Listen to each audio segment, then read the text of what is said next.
But history bears out the ugly truth of rich, white plantation owners in Southern America owning black Americans and treating them with harsh physical punishments if they went against the owner's wishes.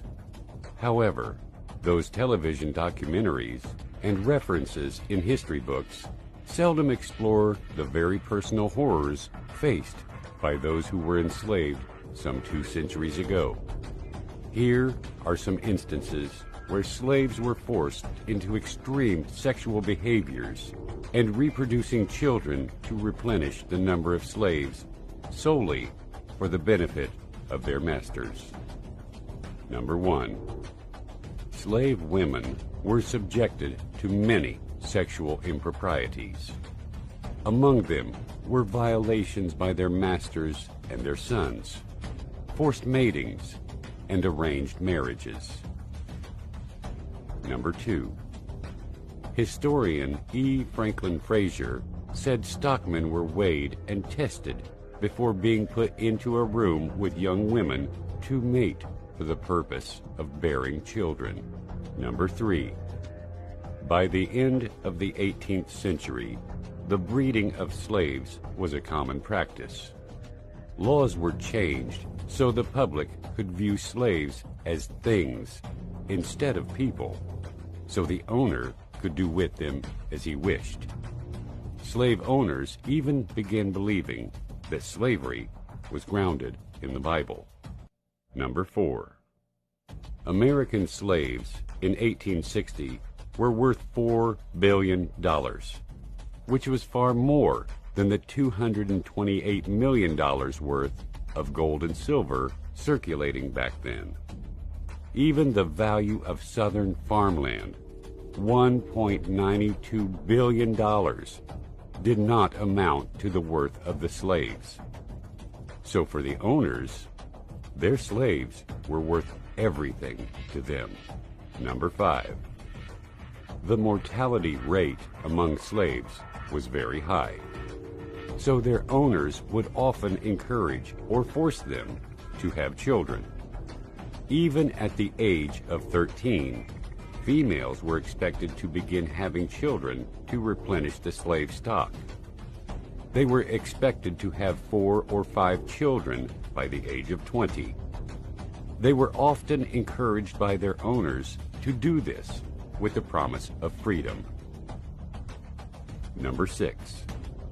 Female slaves who did not cooperate with their owners to bear children for them would be subjected to many and various punishments, both mental and physical. Number 7.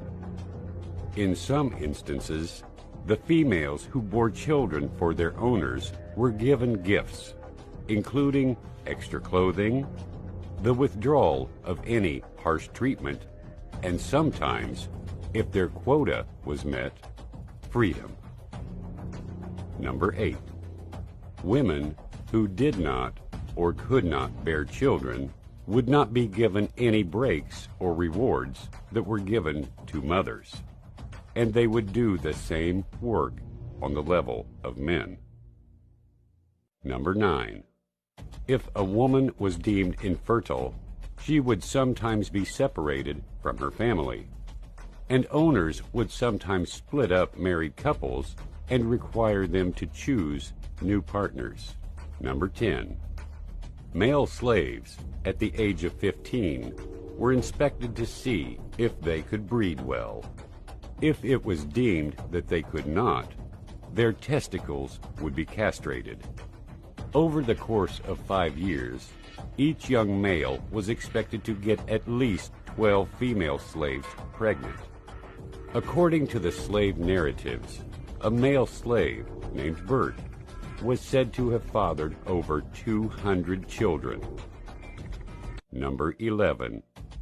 Plantation owners would often take the pretty female slaves and put them to work in the household. But if the owner showed affections or gave favors to the pretty girl, his wife would subject her to torture.